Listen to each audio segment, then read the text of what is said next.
President, I rise on a matter of personal and collective privilege. I filed proposed Senate Resolution number 504, which condemns in the strongest sense the death of UST freshman law student Horacio Atio Castillo III due to hazing and calls for a Senate investigation in aid of legislation. I thought that the resolution I filed would be enough to assuage my sense of duty as a legislator to investigate this gruesome death. But when I visited the wake of Atio last night and talked to his bereaved family, particularly to his father, Horacio Jr., or Toti as we call him, who was my grade school and high school classmate in Colegio San Agustin, it behooves me as a father, as a parent, to make a privileged speech on the matter by condemning this brutal act and bring to the public consciousness the gravity of this evil called hazing. I cannot turn my back to the plea of a grieving parent, as I believe no parent deserves to lose a child, much more due to hazing. Most of us here are parents with loving children, and I could not imagine the pain of losing a son or a daughter because of violence, because of hazing.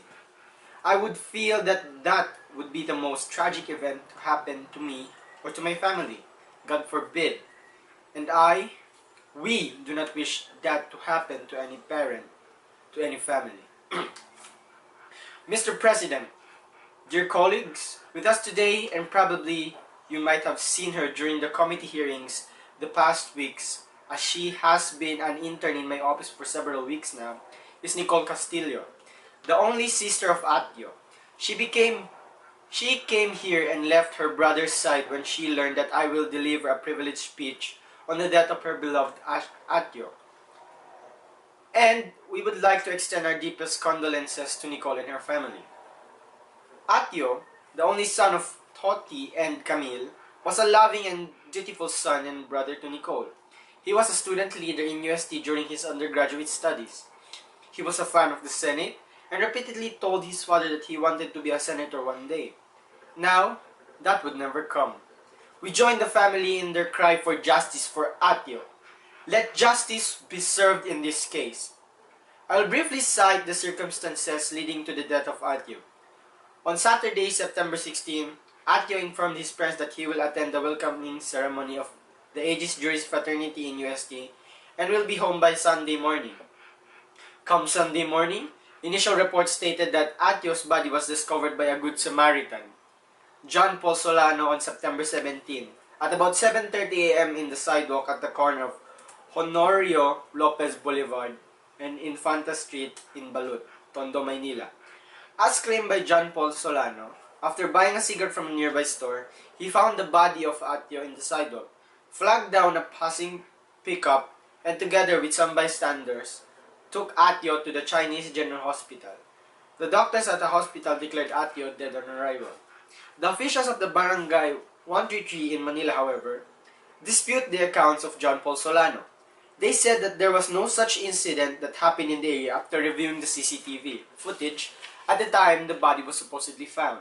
Thus, Mr. Solano became a person of interest, and police later learned that Solano is also a freshman law student at the UST, and some reports claim that he is also a member of Aegis Juris Fraternity.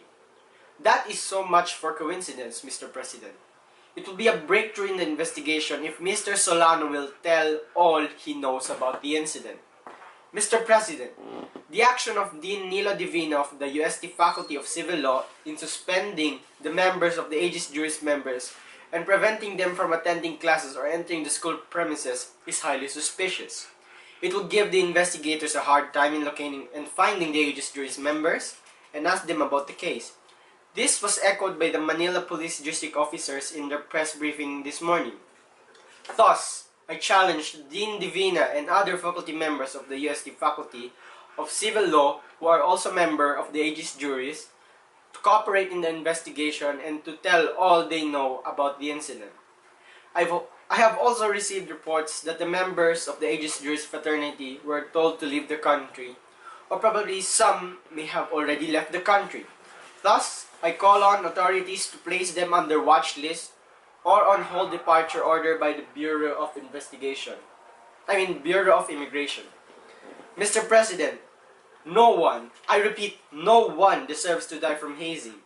From a brutal and senseless death, from a brutal and senseless death, we have a law, Republic Act Number 8049, or an act regulating hazing and other forms of initiation rites in fraternities, sororities, and other organizations, and providing penalties. Therefore, unfortunately, since its enactment into law in 1995, with dozens of reported deaths due to hazing, only one conviction was decided by the court. Only one! Other accounts place that there could be more than 100 deaths due to hazing, but the rest are not reported or did not reach the courts. So much senseless deaths.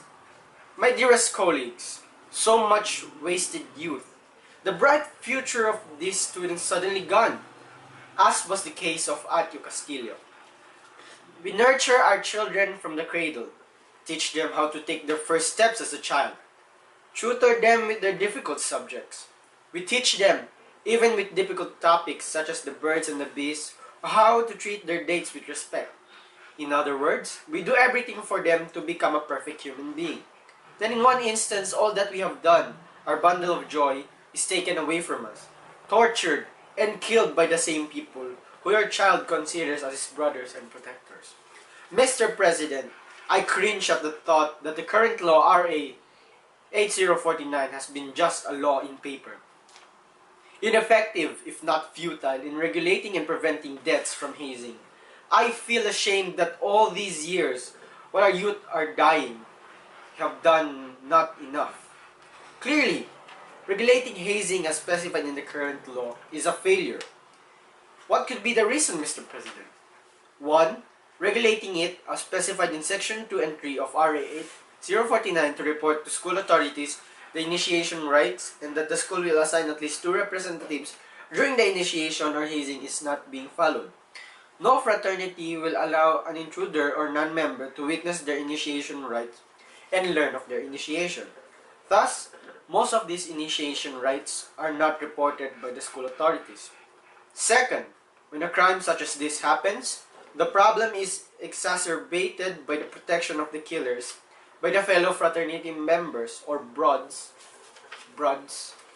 in the police, in the prosecutor's office, or in the courts, or their sympathizers as a result of fraternity culture. This is why we filed a bill appealing the anti-hazing law. Under Senate Bill number 5091, also Senator Sherwin Gatchalian filed the bill. What differentiates the bill from the current law is that hazing is banned or prohibited under the bill while the current law merely regulates it. As a result of banning of hazing, the bill now penalizes mere participation in hazing while the current law only penalizes the participants. If the hazing results to injury or death, also, under the bill, if hazing leads to death, sodomy, rape, or mutilation, the penalty of reclusion perpetua and a fine of 3 million are imposed. Hence, we should pass a new and real anti-hazing law. When will these barbaric acts of so-called brotherhood stop? You are supposed to welcome them and protect them as a family, and not hurt them and kill them. No wonder the culture of violence never ends in our country, as those who swear an oath to defend our laws are the same ones who commit the violence. This must stop now. No parent should bury their children from such senseless death. From violence and crime, it's about time we prohibit hazing. We need to pass a new law that will not regulate hazing, but prevent it outright.